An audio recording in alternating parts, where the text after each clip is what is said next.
Ayan. So may nagtatanong kung paano daw pinifilter or paano daw minamaintain yung ating portable swimming pool. So pupuntahan natin. Nandito tayo ngayon sa labas. Pupuntahan natin yung ating portable swimming pool. So ito Intex. Ito sa ngayon yung pinakamalaki na mabibili online. Ayan. Tapos hindi ko alam yung saktong sukat niya. Then kung nakikita nyo yan, fountain. Hindi lang siya basta nagpapaganda sa portable pool. Kung hindi, ginawa niya ni Jerbs DIY filter. So, parang nililinis niya yung water, then higupin, then lilinisin, tapos ilalabas niya ng malinis. Tapos, parang ano lang, same lang din sa mga pool, ganun yung way niya, pero ito, medyo mini lang yung tawag. Then, katulad niyan, ayan, may mga alikabok na pumunta sa water, so, meron din kaming Paano? Oh, meron din kaming vacuum. So, binabacuum niya yan, hindi talaga marunong yan, kasi marami pang sinusuk-suk-suk-suk. Binabacuum niya yan, para mawala yung mga alikabok ng tubig.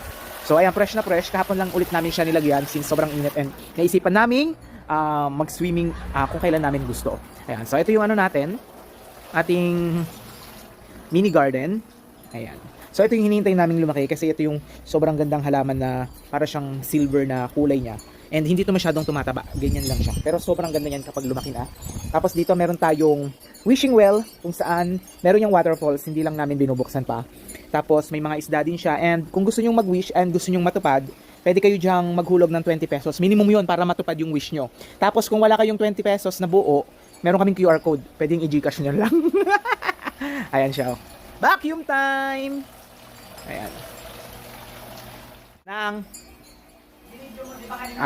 Ayan. Magpapapansin na siya. Madumi daw kanina. So, ayan! After a minute, wala na yung dumi. By using the mini vacuum of us. Ayan. Ganyan lang yung ginagawa namin sa pag-maintain ng pool.